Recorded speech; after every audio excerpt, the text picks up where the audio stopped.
The officer that says, "Hey, my badge isn't this big, my gun isn't this big," that's the person that's gonna get way more bees with honey, and that's gonna be the person that goes a lot further in their career than anybody else. And that's one of the things I try to understand at a very early age and say, "Hey, look, I recognize I'm not the biggest person. I'm not the strongest person, and there's probably a lot of people that could really cause some damage to me.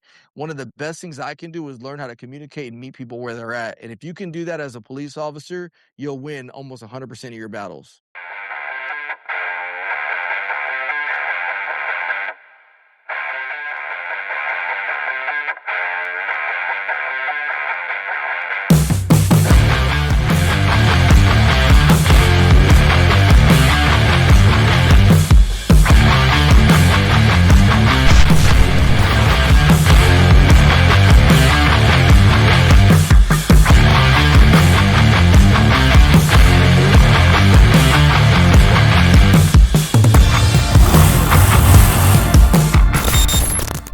Hi, everybody, or should I say aloha? I am on Maui for this one, so my background is a little bit different, and that's okay. The beach is right out there. I am your host, Tammy Sharp. This is the Blah, Blah, Blah Something Wellness Podcast. I am joined by my partner in all things, Chris Zamora, and we have some probably familiar faces if you're on social media. We got some, what you're an influencer and a micro influencer? I'm calling you out, Jay. We're neither. No, we have some great guys, and apparently I did not get the memo. I did not wear black today, but that's okay because I'm in the aloha spirit. On that note, you guys, thank you, Ryan and Jay, for being here. You've been on before, so Jay, will you introduce yourself, and then Ryan, I will have you introduce yourself. Sure. Awesome. Yeah, my name is Jason Lehman, and super excited to be on the podcast. I am a retired Long Beach police sergeant and created a nonprofit organization that's been operating for more than 10 years called Why'd You Stop Me, where we work to reduce acts of violence between police and the community by providing empowerment education that just allows us to see the benefit of seeking opportunity instead of opposition while working to get 2% better every day the right way. Also have a consulting company called Chapter 2 Consulting, where we provide coaching and training to try and help improve our leadership and wellness capacity. Have some amazing partnerships with amazing leaders. One of them named Ryan Tillman, but I also get to work with organizations like Echelon Front and Lexapol and different organizations like that. So it's been awesome to be able to do all that kind of stuff. But ultimately, I am a flawed individual and a flawed human who has really learned from my not only mistakes, but bad decisions. And now I believe it's my calling to stand in front of people and lead a team whose responsibility is to stand on the sidelines and help the players to score touchdowns while being safe out there. And those players are first responders, but also the first responders serve community members. And my responsibility is to also serve community members while trying to help unite communities. So that's really me in a nutshell. Appreciate being on, and I'm really looking forward to this next hour. I just wish I could say that I was as good looking as Ryan Tillman, but I. And I wish I could say I was as cool as Jason Lehman. Awesome. Thank you. Ryan, tell us about yourself. Well, thanks again for having me, Tammy and Chris. It's an honor to be here. My name is Ryan Tillman. I've been a police officer for 13 and a half years. I work for the Chino Police Department, and prior to law enforcement, I did not like police officers. I couldn't stand them. I always used to say the police officers were the guys that got picked on in high school, so they became cops so they could pick on everybody else. Still think there's some guys out there like that, but for the most part, no, I've been in law enforcement for quite a long time now. But in that time, I got to understand the what, the why, and the how of what happens in the professional law enforcement. And about 10 years ago, when Michael Brown was killed in Ferguson, I didn't like the way it felt being this man in the middle. And when I say the man in the middle, I mean, as being a black guy coming from the culture, I understood why the culture didn't like police. But then now being a police officer, I realized like why there was this drift or this wedge in between the community and the minority community. And so with that being said, I said, you know what, I want to go out there and bridge the gap between law enforcement and the community. So I started my organization, Breaking Barriers United, right around the time that Jason started Why You Stop Me, which is kind of funny. And the whole purpose of that was trying to bridge that gap. And so since then, I've been traveling across the country, speaking to schools, speaking to colleges, speaking to corporate organizations. I've actually probably been around like 45 or 46 out of the 50 states that we have, which has been pretty cool. I've done a lot of consulting with organizations, police departments across the country as well, trying to help these officers remember why they got into the profession to begin with. I've also had the opportunity of being a co-host on a police show called On Patrol Live. I did that for about a year and a half, which is almost like Cops, but it's live. And that's been a very, very successful show. And then I also have a YouTube channel called Breaking Bears United, an Instagram page called Breaking Bears United, where I try to educate the audience of what they're seeing anytime they're viewing these law enforcement encounters. I realized probably about 8 years ago that a lot of people see these law enforcement critical incidents, but there's no narrative or there's no context that goes with it. So I started breaking down videos, trying to show people a glimpse as to what they're watching. So that way I could fill in the gap as opposed to their own minds filling in those gaps. And then on that same note, we also created an immersive experience called Switch, which is featured on YouTube, where we switch the roles between law enforcement and civilians. And we actually allow the civilians to partake in what it's like to be a police officer. And so we've had celebrities on there like Terry Crews, Redman, DJ Envy. It's been a huge success. We've also had other YouTubers on there like Donut Operator, Brandon Herrera. And so now what we're looking at doing here in the future is we're looking at taking that same concept and making it much larger than what it's been. So that's the Reader's Digest version of who I am. But my whole goal and focus is all about teaching officers why it's so important to be community police officers. Amazing. I love that. First, thank you guys for being here. And I love that was when I do my introduction, I have a long one as well because I do a lot. So it makes me feel better. I'm like, yes, I'm not the only one. You guys are like, we do a lot. You're busy. And it's good. And we definitely have the same mission. And so the theme for this episode is connecting with community. And for those tuning in, because typically we talk to our first responder community, but I'm hoping that some civilians kind of find this episode so that we can educate and understand and kind of bridge those gaps a little bit. Chris and I don't normally introduce ourselves on the podcast because you can go and find us and we repeat ourselves all the time. But for the sake of this episode, I am going to have Chris introduce himself and do a little bit of background. I'll tell you a little bit about myself and the company, and then we will be off to the races with the conversation. So on that note, Chris, take it away. Yeah, so Ryan, Jason, so I'm retired law enforcement here in Arizona. I served 23 years, retiring in 2021. Some of the things I did with my agency right out of the academy, because I was 21 when I got hired, 22 when I graduated. They put me undercover to go back to high school, so I got to do the 21 Jump Street for 2 semesters, which was fun. But I learned a lot doing that. Later on, I worked patrol. I did my second stint working narcotics, street level narcs, where we did street buys, criminal apprehension, a lot of interdiction, and then, of course, undercover work. But then I also went undercover within the Sinaloa cartel. They hired me and my team as armed escorts to escort $1 million drug loads from the U.S.-Mexico border to the Phoenix metro area. So we did controlled deliveries. I worked internal affairs, robbery, homicide. So I got to experience different areas within law enforcement. And the one thing I realized is that every position had a different type of stress. Patrol stress was a little different than homicide stress. See, on patrol, the world isn't safe until you make it safe. On patrol, you might be getting dispatched to a domestic violence call, but the reality is you don't know what you're stepping into until you get there, right? And on patrol, you wear every hat. One minute you could be consoling a lost kid. The very next call, you're responding to a robbery in progress, right? Versus homicide stress. Homicide stress, you're carrying a caseload. You're constantly updating the victims updating the family of the victims. You're updating your command, especially if it's a high profile case. And on top of that, you get to get beat down in court by the defense attorney, right? So different type of stress. I never was taught how to process that stress, how to alleviate it, right? So this is what got me into this coaching journey. I'm also the co-founder of Law Enforcement Coaching, and Tammy and I both created techniques to help first responders get through their shift and get through a 20-year career. With that, I'm also a clinical hypnotherapist, so I work a lot with the subconscious. And initially, I got into hypnotherapy to train cage fighters. I was training in MMA at the time, and I noticed the mental mindset when you get into a cage, you have to be prepared for that, right? And a lot of these fighters, they got the physical ability, they just don't have the mental toughness for it. So that is what got me into hypnotherapy. But of course, being a first responder, clients became first responders, right? I'm also a shamanic Reiki practitioner and a yoga instructor. So I teach yoga for combative performance because when you talk to a bunch of cops, if you say, "Who wants to do yoga?"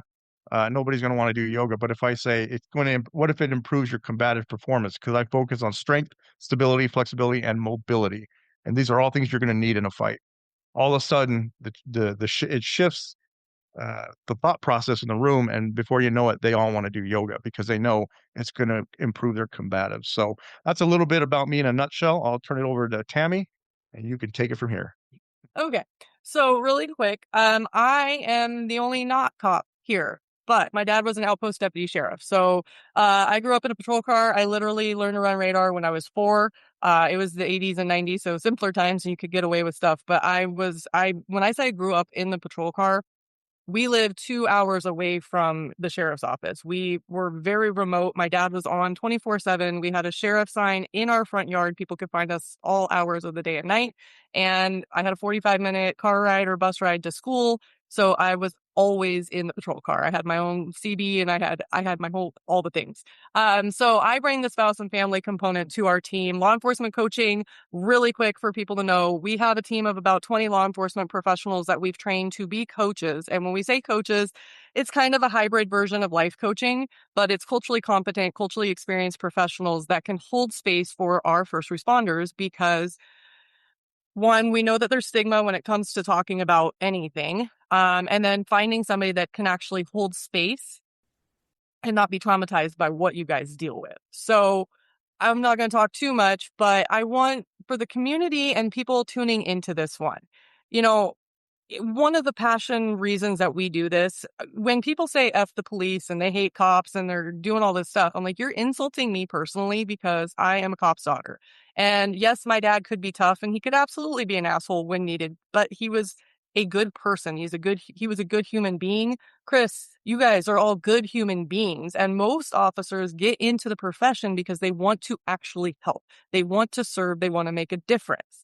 And it's one of the most thankless, hardest jobs that you'll do. You guys get, before the media, it was, we got people talking shit all the time. Now media, I think there's a lot of misconception, a lot of false narratives, and a lot of stuff that we need to talk about. I love, like Ryan, we said off camera, I love that you're doing Switch. I think that's amazing. I want to get into that a little bit more too.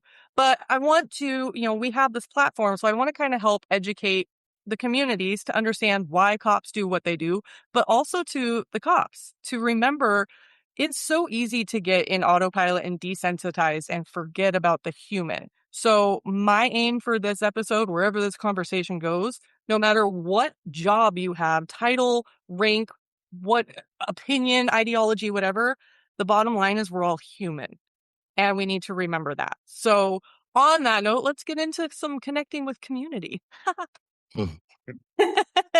So, Ryan, will you talk a little bit more about Switched and just kind of what drove you into doing that and what have you seen as a result of it?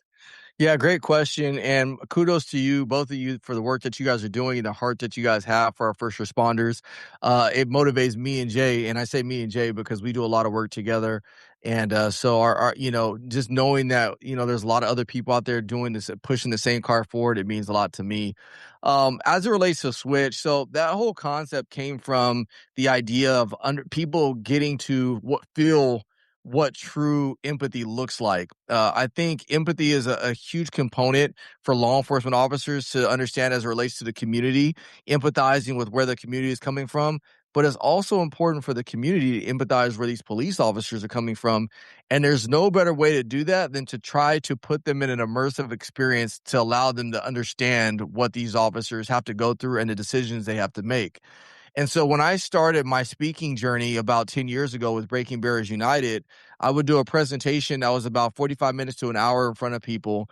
And about the last 20 to 30 minutes of that presentation, I would do scenarios in front of the whole audience.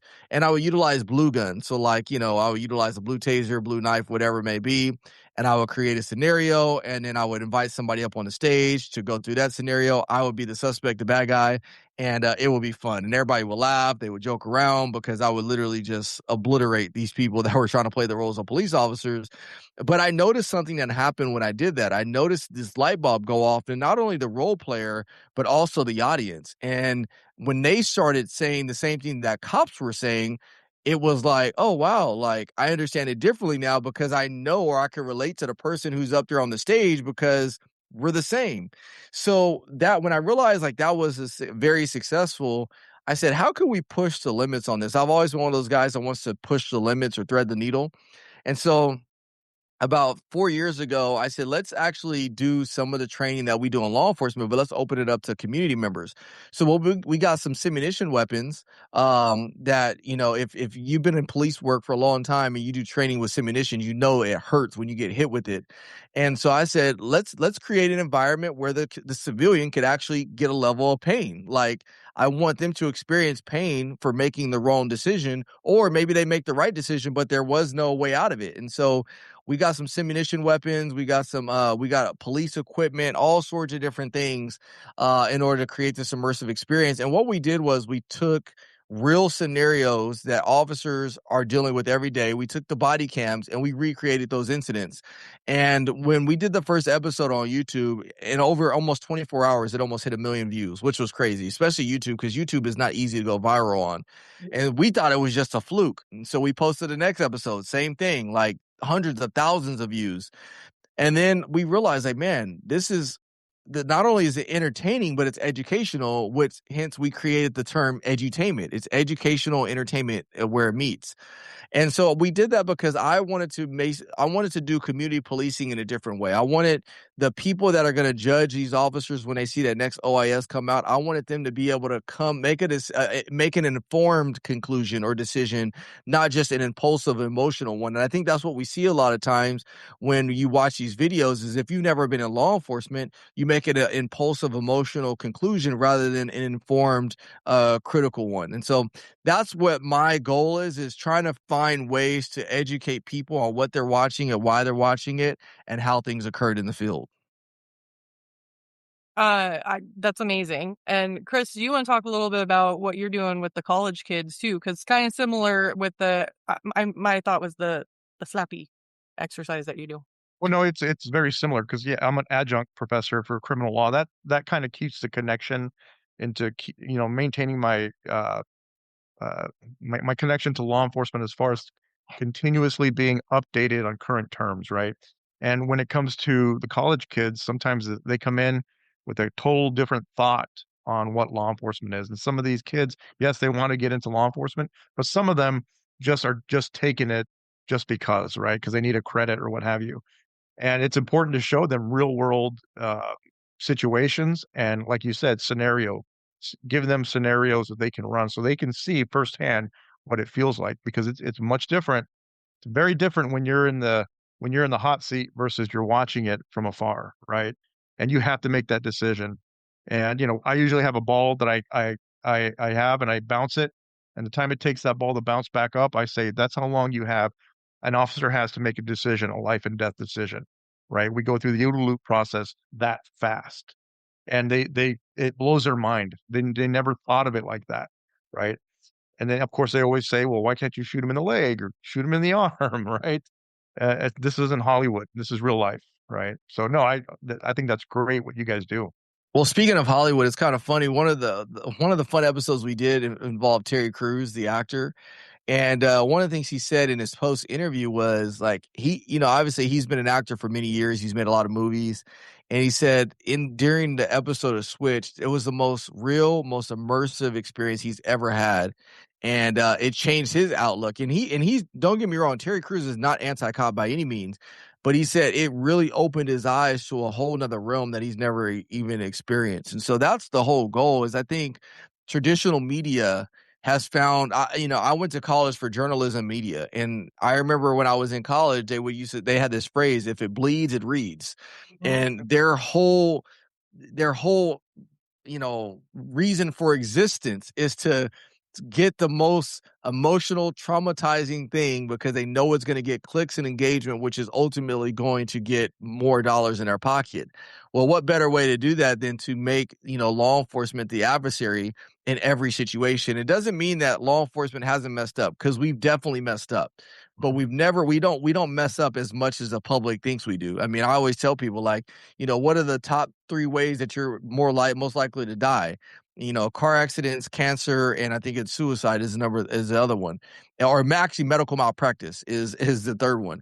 And I said, so it's crazy that you are more afraid of something that is least likely to kill you than you are afraid of the thing that's most likely to kill you. Help that make sense to me. And so it just always goes back to the media and the sensationalism that drives it. Well, and with media too, and with the algorithms and everything, and I've talked about this before. I do all of our content and creation and all the stuff. So if you go and you look up positive police videos or positive police interactions, you'll get maybe an SRO, maybe a cop, that went viral playing basketball with the kids on the street. And then you will get Floyd, you will get negative, violent, this, da da. And I'm like, I did not ask you for that.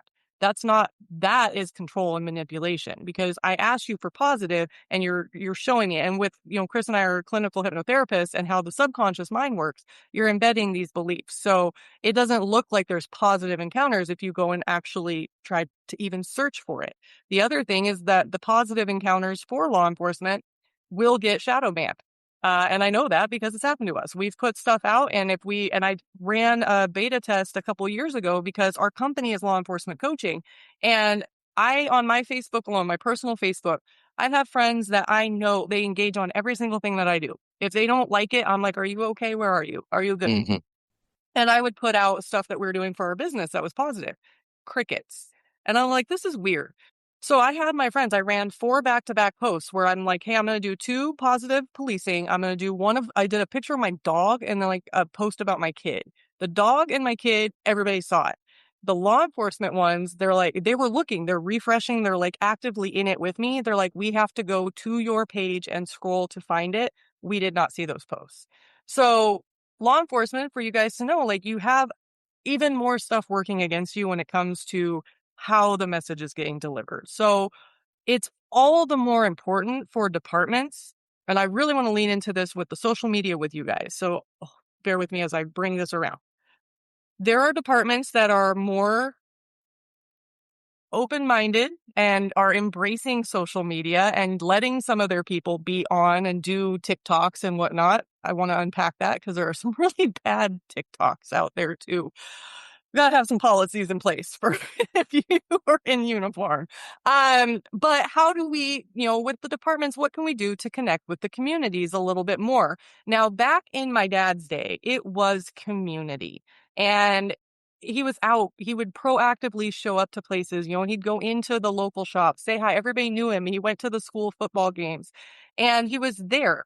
And people, to this day, my dad's been passed away for about 25 years. And there are still people, they were kids back then, but they got busted by my dad, but they had respect for him because they knew they effed up, but he was fair. And one of the things we talk about, not everything needs to be a ticket. Not everything needs to be an arrest. You can give warnings. It's okay. Some people do, and some are like, ah. But with the departments connecting with the community, yes, there's coffee with a cop. Okay. Who's actually showing up to that, really? It's not the people that are having Your issues, fans. right? Your Your Yeah, fans yeah, show fans. up yeah. to that. If you want to hang out with people that like you, that are half dead, that have nothing else to do, Coffee with a Cop is a great, like, it is a celebrity place. Like, it's the best thing for a city council and mayor to post about because they ain't got nothing else to do. So, like, that's a legit spot to be able to hang out in the corner with 3 cops that already like you and pretend every once in a while to go serve. Like, you could lean out the window at Starbucks for a photo. It's always good. You can find 56,000 of them right now. But I mean, Coffee with a Cop is a really good one. And truthfully, to show Coffee with a Cop and from the positive light, it is a great recruiting tool. It is a great opportunity to do something. But I think you're onto something there. Coffee with a Cop is definitely not the community policing that Ryan and myself are going to be talking about today. So Yeah. I mean, we got to do more than the checkbox. Checkbox is for wellness, checkbox for, okay, well, we do coffee with cop, and, we put we wrapped a patrol car in a different color to show that we support. And I'm just going to go on a little tangent pet peeve. Look, I'm all supportive for breast cancer awareness and autism awareness and all of these different awarenesses. What pisses me off is when the departments tell the wellness people that they don't have the money, they won't let their people go get resources, but they'll go wrap a car. I'm like, okay, I understand the sentiment. You're trying to connect with the community and show, hey, we're supportive. Do you have anybody in the department that's actually dealing with cancer or autism that you could have just given that money directly to and help them? So that's my little thing. So let's get into it. Let's unpack some stuff because there's some frustrating things. So real quick, when it comes to social media, I'll tell you something that I've learned very. I've always thought about it, but very recent I've recognized it. You are going to go viral as a police agency on social media more if it's someone else's camera. And what do I mean by that? What I mean is, if you're out there and you're engaging in the community and you're not scared of a camera, right? Because I'll tell you something that's really genius, and I've been teaching this for 15 years.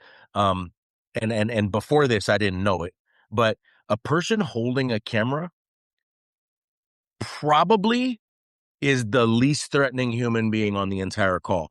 Because when they're holding that $1,500 object, they're not going to pull a gun out and shoot you.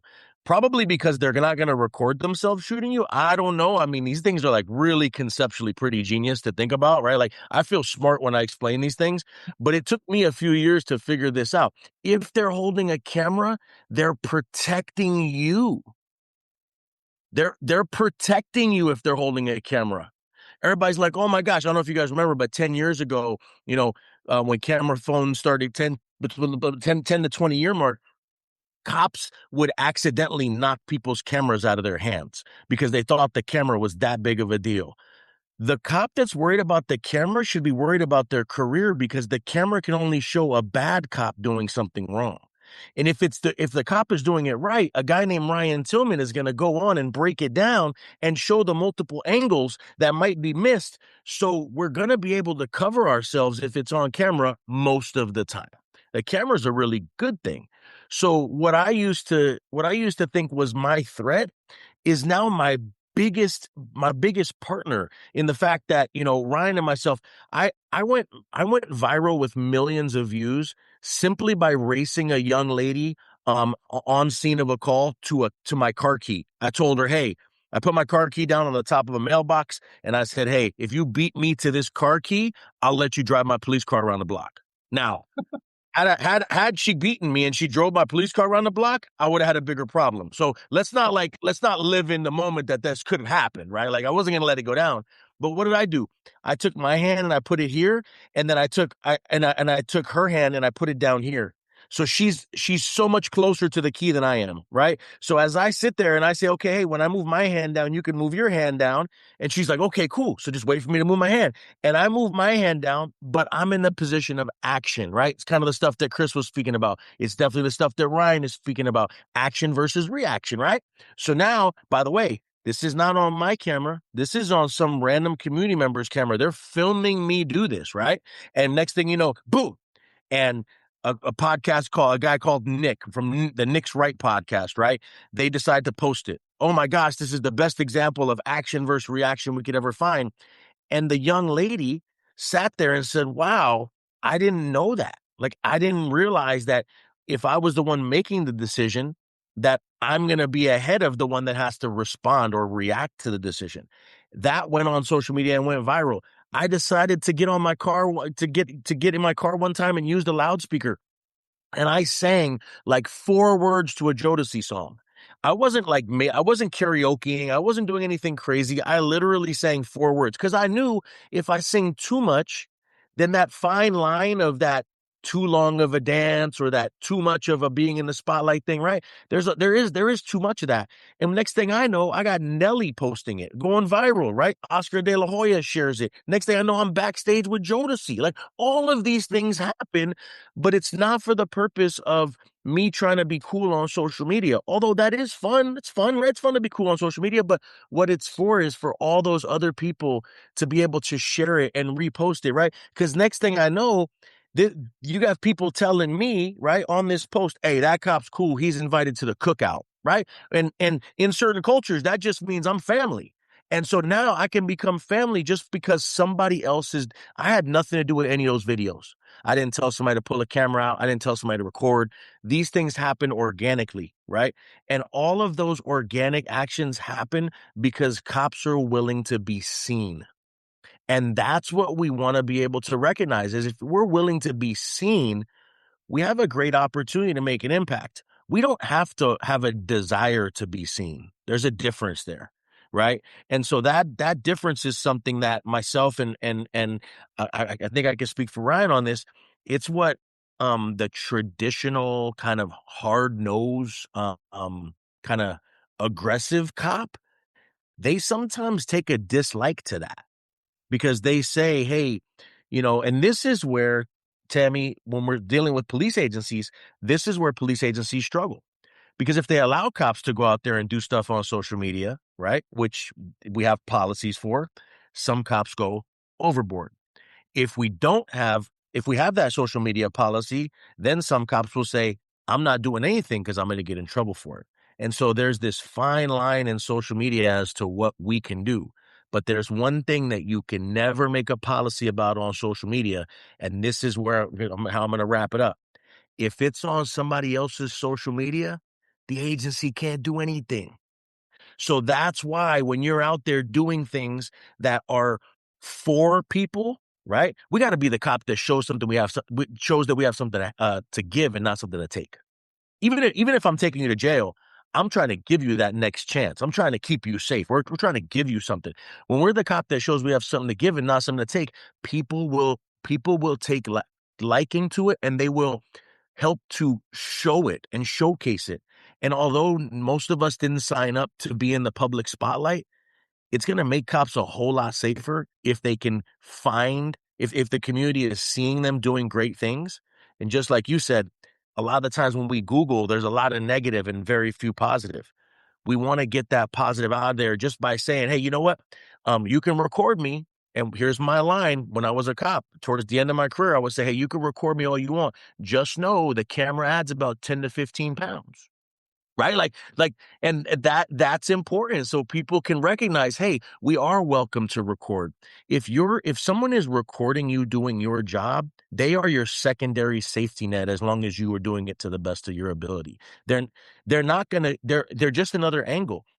We see stuff that happens, the body cam, probably 90+% of American law enforcement agencies have body cams now.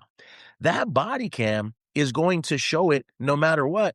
And it's all able to be discovered by a Public Records Act. So what's the problem with somebody else recording? The problem is, a lot of the times our communication sometimes lacks, or we feel uncomfortable because of culture. Like, oh my God, if I get put on camera, what's that senior officer going to think about me?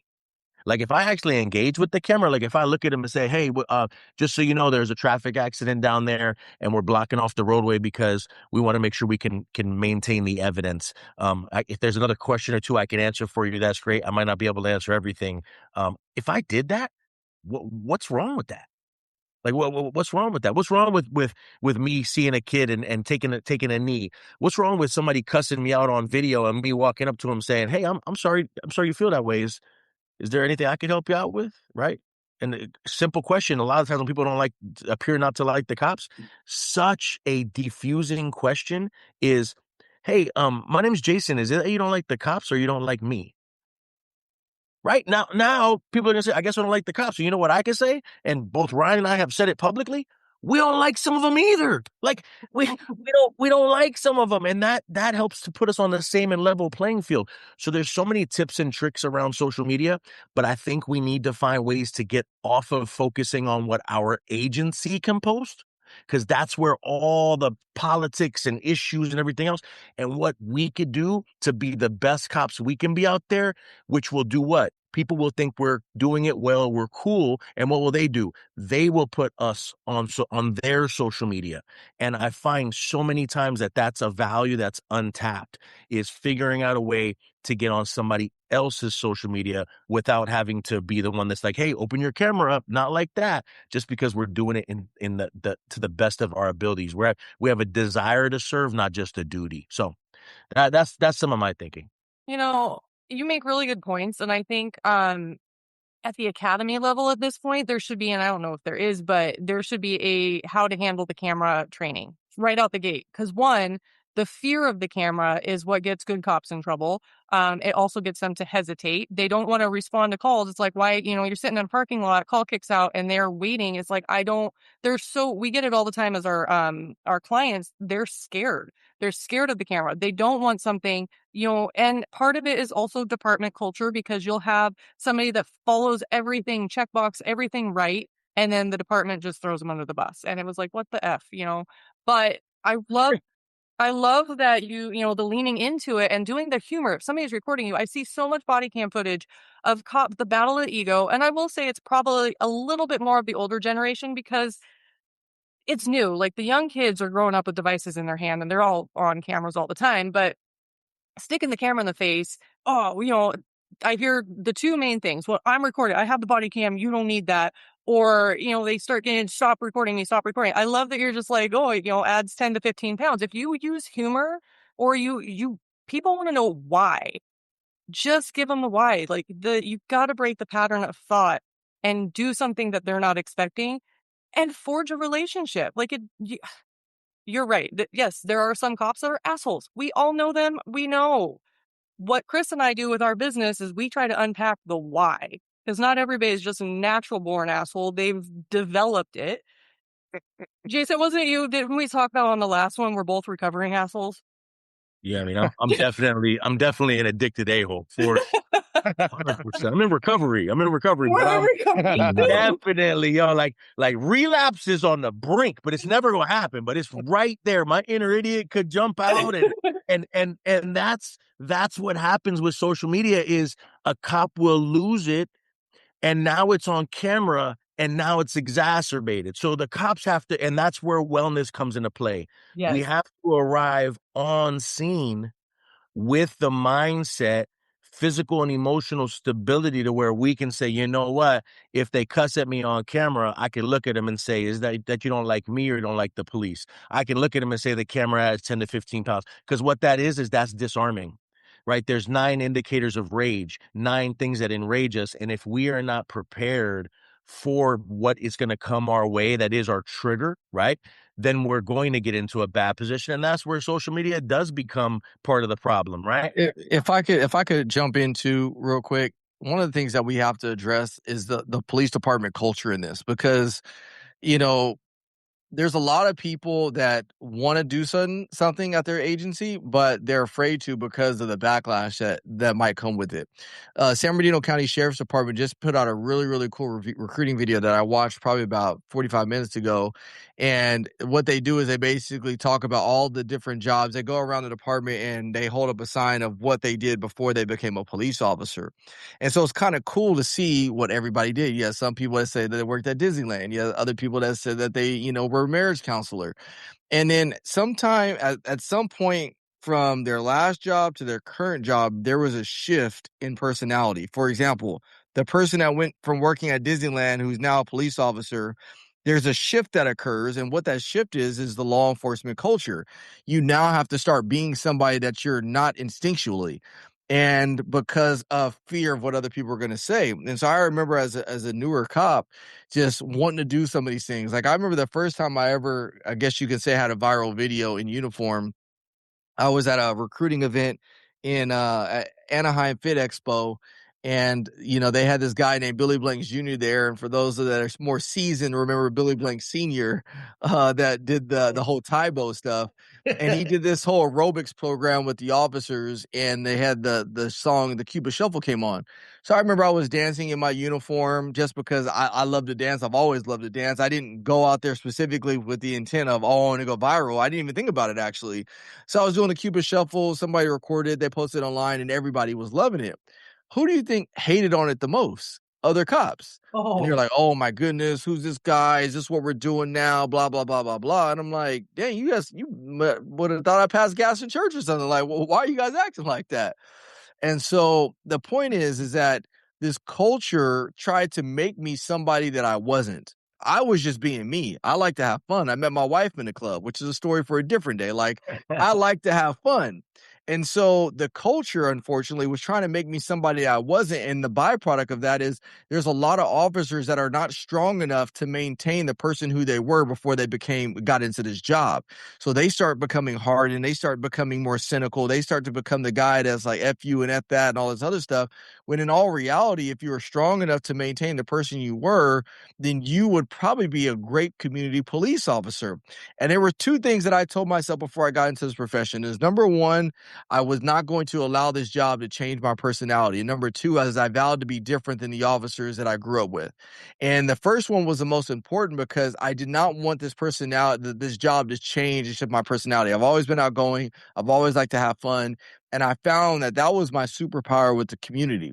So the work that I do now is just an extension of who I've always been. It's not somebody that, TikTok, Instagram, it didn't make me the person that I was. It's just an extension of the person that I've always been. And so I think that if you start to see a shift culturally within the ranks of law enforcement, which I think we're starting to see, you're not going to have a lot of this mentality of officers that just think that this is stupid, that this is dumb. But, and here's the last thing I'll say before I turn it back over, is there is another extreme. There are officers that are out there. All they want to do is be online. All they want to do is be on TikTok. All they want to do is be on Instagram and so forth and so on. And those are the people that also give us a bad rap too, because yes, you have forgotten what your day job is. You have forgotten the thing that you were sworn to do. And so I always told people like, look, I grew up in the hood. Like, so growing up in the hood, I always say, look, like I know how to be nice, but don't take my kindness for a weakness. I could throw these hands if I need to throw hands, but I could also be nice. So you have a population that doesn't want to go out there and do their day job, and they will get taken advantage of because they're in this job for the wrong reasons. Yeah, I think what's interesting in what Ryan said is, Ryan, one of the reasons he got into the job was to combat what I did the first 4 or 5 years of my career. Because I did get tainted. I did get hardened. I did turn into the person that changed. I was a gregarious college football player, nightclub bouncer, football coach, this whole thing. And then I got into the job and then I got hardened. And if I caught you recording me, bad things were probably going to happen. Because why? Because I got into that culture that found a way to be in policy, but still be the professional prick. And nobody wants that recorded. Nobody wants the person recorded when I look at you and say, hey, you have any questions? Oh, and then person starts asking a question and go, oh, no, you don't? Okay, have a nice day. That doesn't look good on video. Like that, it might work. The union might be able to protect you. You might be able to be in this mediocre position where you were like, hey, tell me where I was out of policy, right? But that's kind of where we're at now.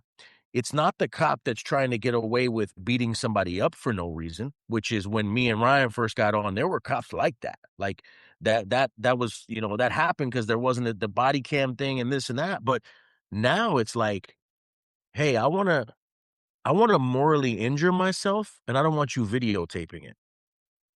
Right? Like I want to go out there and I want to do something that I would do to you because I want to conform with this one field training officer that showed me how to be the professional prick. And if it means that I have to make fun of Ryan for dancing and going viral because he decided to put on a show at being a school resource officer and had a goodbye, a goodbye performance, which by the way was like the dopest thing I've seen on video in like American law enforcement in years and has millions and millions of views, right? But if I'm sitting there morally injuring myself and I'm being rude to that kid and that kid's mother, why would I want to see a cop having fun and ultimately, for lack of better terms, getting away with it? Like, oh, he's getting away with this performance he just did. Look, that performance was the culmination of him enforcing laws and being a protector on a school campus for years. And it was something that he really embraced, and they were able to put that together. And so which cop are you? Are you the cop that supports other cops and allows cops to go out there and feel whole when they are out there community policing, right? If you're at a community event and the Cupid Shuffle goes on, why wouldn't you sit out there and start doing that, right?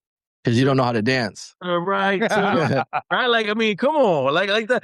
And even if you don't know how to dance, that's where you go and you do something the community will recognize as something they can do also. The more you show that you're the person that can do what the community members can do, the better off you are, right? They can't carry guns. They can't enforce laws. They can't drive fast and have a siren. You know what they can do? They can do arts and crafts. They can sing. They can dance. They can take a knee and communicate with each other. They can give each other stickers. All of these different things that we can do is like, hey, you know what? That's how community, this is how you get to influence us. And there's this powerful deal when it comes to influence. And I think when it's community policing, comes about, influence is a big deal. If I want to influence you, like on this stop, on the next stop, if I want to influence you not to hurt my partners in the future, guess what I'm going to let you do right off the bat? I'm going to let you influence me. Once you get to influence me, then I get to influence you. And that's what's so important that a lot of times we don't recognize, because if I let somebody speak their mind, the old school hardened mentality is that could be an officer safety issue, right? Hey, shut your mouth and listen to me.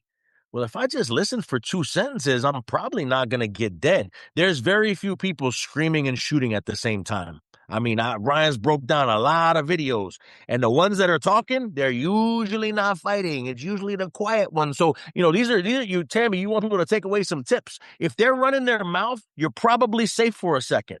Like, you could probably slow down and process and allow them to influence you, and then boom, you can influence them. Ryan and I have both been negotiators, right? And there's so many community engagement tips and tactics that negotiators use that for some reason, if a traditional cop uses it, it's bad news. If a traditional cop were to use their first name, the culture would be like, what's wrong with you? That's dangerous. But a hostage negotiator calling in to a building with speaking to a suspect that has 5 people held hostage, what's the first thing they introduce themselves by? Their first name, right? So it's all of these tips and tactics that we have to be able to use when we go out there, but we need the majority, we need the police culture in that agency to say it's okay. Guys, it's okay to go out there and spend 120 seconds doing this. It's okay to communicate with people. It's okay to be human. It's okay to be transparent. It's okay to do those things, right? Again, there's a balance, and that balance is what's forcing cultures to slowly evolve instead of quickly evolve, because it's about figuring out that balancing act. And that balancing act just has to do with a lot more than just the street cop. It has to do with risk management and risk mitigation. It has to do with safety. It has to do with ethics. It has to do with communication skills of the individual person. Because if we were to raise this level to say, hey, everybody has to community police at this high level, I'm telling you right now, we'd lose a lot of cops, because some people just aren't type A, super outgoing personalities. And so we have to create that balance of how can we support the ones that do it, encourage the ones that can do it to get better, and still support the ones that might not be able to do it, but they still really care. They still really care. They go out there, they do their job. And that's kind of that balancing act. So. And I think what I'm hearing from you guys is showing the human side of law enforcement, right? Because that's what happens right now with even with social media, with the news, is they dehumanize law enforcement. And you see a lot of that now with ICE. These aren't human beings, they're not even cops. Well, no, they're law enforcement. And you know, I started watching videos, First Amendment auditors. Mm. And this is where you guys are talking about right here. Is you see that the old school traditional cop, like my era cop, get back up, officer safety, right? And then the First Amendment auditor calls him out on it. Like, well, how far back do you want me to be? Why is it officer safety, right? They're asking these questions. And what I realize is the more you argue with that First Amendment auditor, the more they're going to make you look ridiculous, because guess what? They know the law. Every single one of them knows the law. And if you have somebody show up on your scene and they know the law better than you, they know your policy better than you're going to look bad on camera, right? And what I noticed is the more you argue, the more clicks that auditor gets on his or her, YouTube channel, whatever it might be, social media. They get a lot. And it's funny because I noticed one officer was the first time that they met with him, he did the traditional backup, officer safety, blah, blah, blah, whatever. And they got a bunch of clicks. Well, that officer learned really quick. I don't need to act like that. I don't need to say that. It's something as simple as what's your name and badge number, and they don't give it to them. Hmm. It's in the policy. You're violating policy for that, something that simple, right? What happened? It's all about ego. I'm not giving you my badge and name and badge number. Why? Because I don't want to. Because you're being a jerk, right? Well, that officer, the next time on another incident, they go and it's the same thing, but the officer switched his tactics. He no longer was being a jerk. He said, "Hey, man, what's up? Oh, yeah, I remember you. All right, cool. Hey, do me a favor. Just hang out back there. Let me run this. And then I don't care if you record. Doesn't matter to me. You're cool, right? Whatever." And nothing happened, right? And no argument back and forth. Guess what? Less clicks on that video. Hey, why? And then what's the author showing? The author showed he evolved. He switched his tactics, and it was boring. It was a boring traffic stop. And I noticed that with and I like I said, I challenge everybody who's listening to this, watch those First Amendment auditors. And for you officers, don't look at them as they're the enemy. No, they're actually making you more professional. They're actually making you more accountable. If you want somebody to step 20 feet that way or whatever, what's your reasoning? You better be ready. You better be prepared to explain why you want this, right? And it's Man, just it's fascinating. I often it was before my time. I retired, and then I started watching this. They were starting to come around 2020, 2021. And I often think to myself, with the way that I was in law enforcement, would there be viral videos of me being a jerk? Probably, right? But just watching that, I love it. I love There is watching it because go ahead. no, I'm sorry. I was gonna say, when I speak, there's this example I do it with a lot of kids, but it's also very applicable to adults. And I give the example of two animals. I say you're either one of two animals. I say you're either a Chihuahua or you're a lion. And I ask people who owns a Chihuahua, and somebody always owns a Chihuahua. But I say, if I were to go to your house and knock on the door, what's that Chihuahua going to do? The first thing that Chihuahua is going to do is start to bark. Bark, bark, bark, bark, bark, bark, bark. And as soon as you walk in the house, the Chihuahua is barking and barking and barking. But if you look at that Chihuahua and you growl at that Chihuahua really, really hard, that Chihuahua will go the other direction because that Chihuahua recognizes, like, oh, this person's bigger than me. Like, I don't really want to mess with this guy. I said that Chihuahua was much different than a lion. I said, when's the last time you gone to the zoo? Okay, when you gone to the zoo, like, let's just imagine we went together at the zoo, and the zookeeper said, "Hey, look, I'm gonna do something special. I'm gonna let you guys go in there and pet the lion." A lot of us will say, "Oh, cool, I want to go pet the lion," but the zookeeper then does this. He says, "But before you go in there, I need you to sign this waiver." So you start reading the waiver, and as you read the waiver, the first line of the waiver says you recognize that the lion hasn't been fed in 2 weeks. So would you still want to go and pet the lion? And most people, the smart person is going to say, the logical person is going to say, absolutely not. You ask a question, well, why not? He's like, well, I know what that lion could do to me. And I said, you know what's interesting is I said, when's the last time you've been to the zoo and you actually heard the lion roar? You never hear the lion roar while you're there. Well, why not? Well, because the lion doesn't need a roar. You see, the two distinguishable differences between the Chihuahua and the lion is the lion possesses one quality, which is called meekness, which is strength under control. That lion doesn't need to walk around the zoo roaring at everybody to know that he's the most dominant, most fiercest animal in that zoo. He doesn't need to do that. He doesn't even need to do it in the jungle. Whereas the Chihuahua, he's barking at you to get its attention, to let you know that he's bigger and better than you. But the moment somebody claps back at you, the Chihuahua gets very, very scared. And so a lot of times officers act like that Chihuahua, where they want to force their dominance with their mouth rather than being like the lion and knowing that, hey, if you know that you have strength but know how to control it, it's one of the most powerful traits that you can possess. And you see it not only in law enforcement, but you see it even in the street. If you look at any real gangster, any person that's put in some real level of work, that's actually, done some business, they're never the loudest person. They're always usually the soft-spoken, the quiet one, the one that doesn't really say much, but they control and usurp the most power. Well, why is that? It's because they possess that quality of being meek, having strength under control. And what is that power for a police officer? Meekness is found in humility.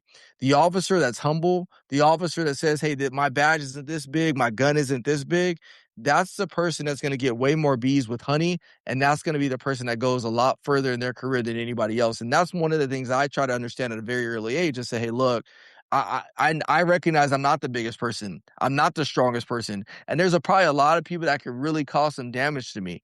One of the best things I can do is learn how to communicate and meet people where they're at. And if you can do that as a police officer, you'll win almost 100% of your battles. Yeah, when I went into prisons, I did a research study on cussing and the use of profanity in law enforcement.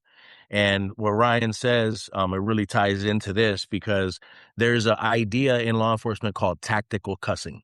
And this idea of tactical cussing, if I were to ask a cop, hey, have you cussed at people in the field? Sometimes they'll say, yeah, it's tactical. As a matter of fact, unfortunately, I have run into recently some agencies on the smaller level that are teaching tactical cussing. Hey, there's a time and a place for you to cuss at people. And I sat there and I thought about all this and I said, okay, what is the value of cussing?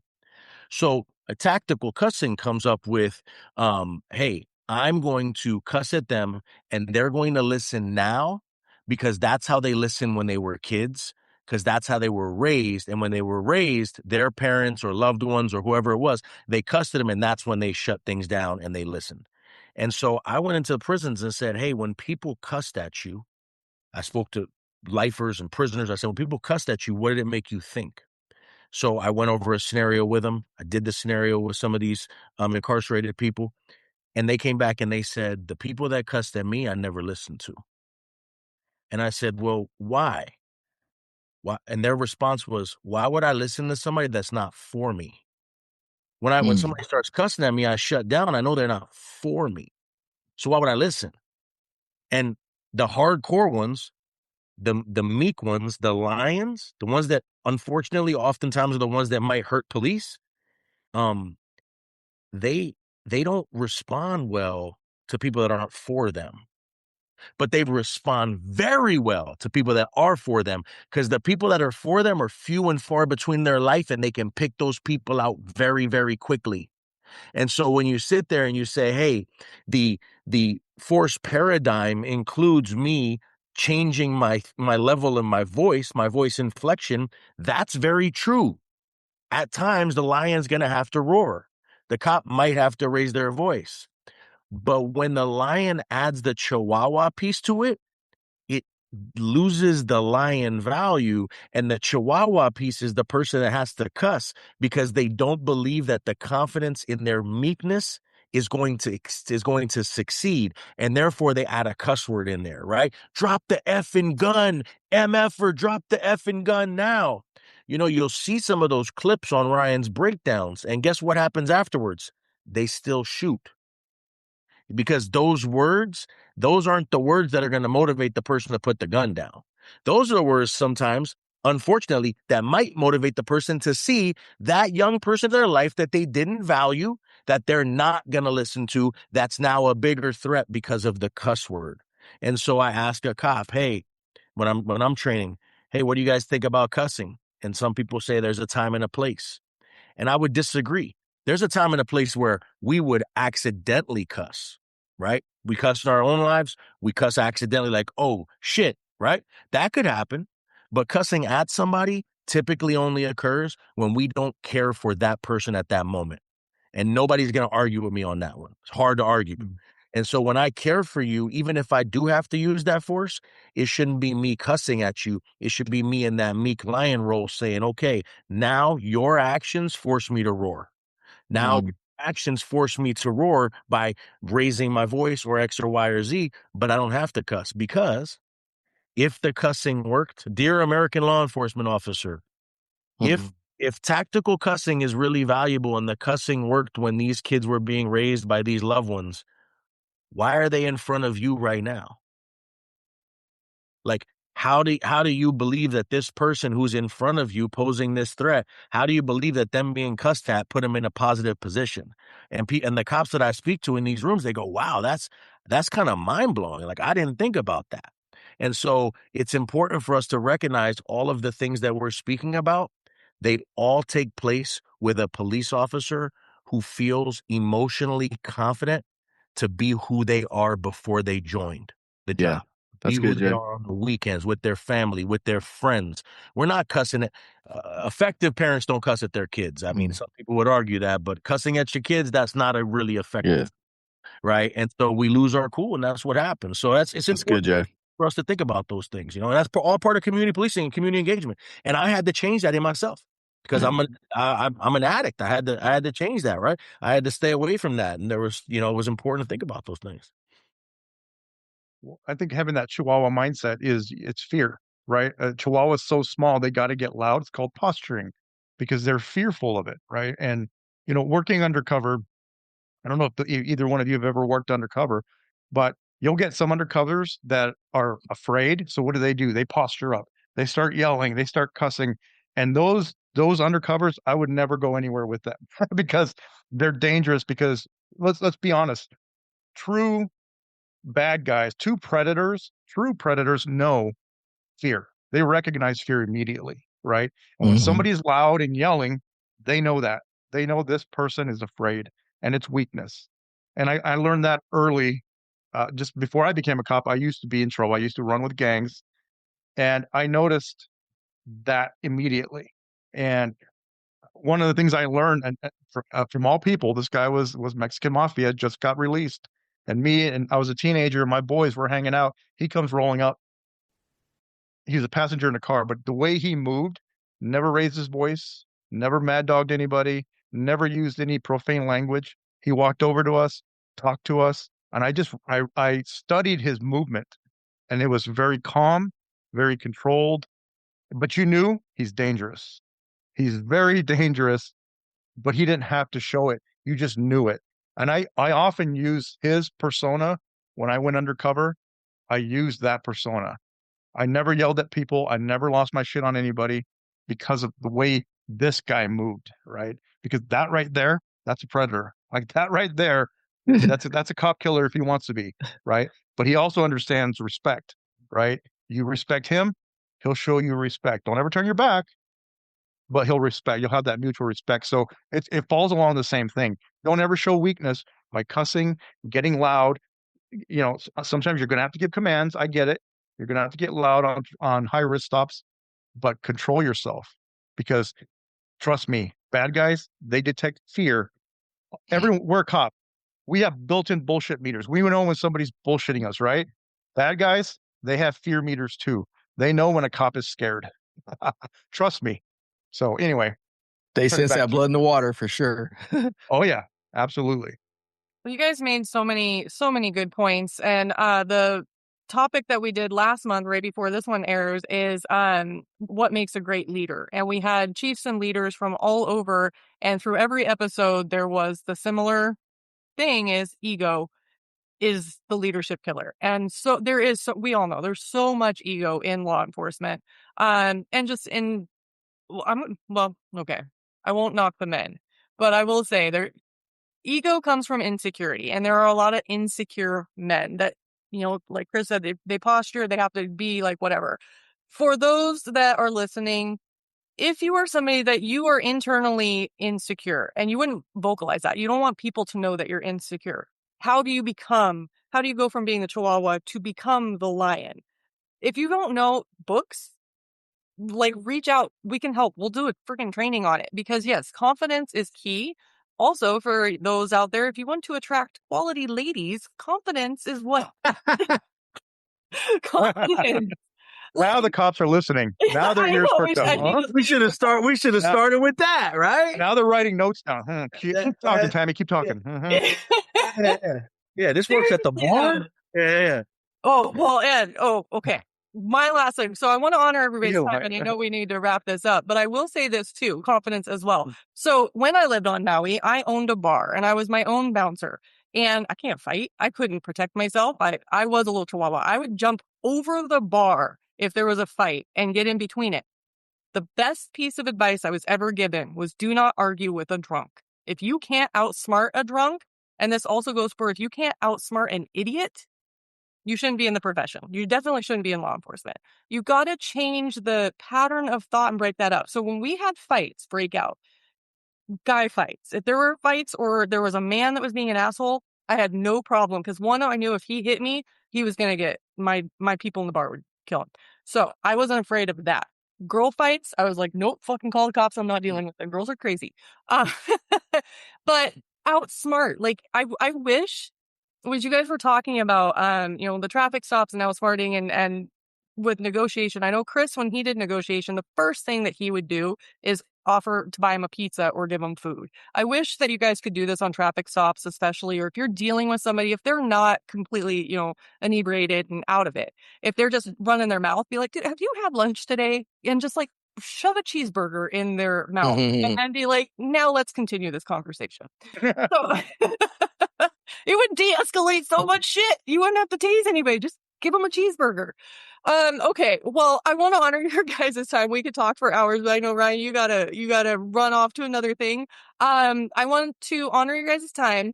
And in true fashion, if somebody were to just tune in to this last little piece of the podcast, what is your 2-second mic drop piece of advice or guidance that you have, either to the law enforcement community or just, community in general? What comes to you that you need to?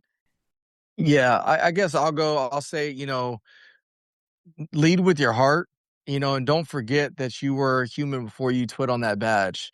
And again, going back to that recruiting video that I saw earlier today, it was so cool because it showed the human side of law enforcement. Not everybody is what they think they are. Everybody had a life before this. And so if you're a police officer listening to this, remember that you had a life before you got into this profession. And that's so important for you to remember, because once the profession is over, if you've already pissed off everybody outside of the profession, and who will you have to go back to? I realized that, when my father-in-law passed away, I was gone for a month from work. And when I came back, in my mind, I'm thinking like people are gonna be like, "Oh man, Ryan, so great to see you. We miss you. We this and that." And when I got back, it was business as usual, and it wasn't their fault. I mean, it is what it is. Like when you're gone, things have to move without you. The point is that don't forget the person that you were before you got into the badge. That's number one. And as it relates to the community, if you're out there doing policing on the streets, whether it be in a patrol capacity, undercover capacity, whatever it is, play chess and not checkers. Always be thinking moves ahead. Checkers is a very an emotional game. It's I jump you, you jump me. Where chess, you got to be very strategic with every move you make.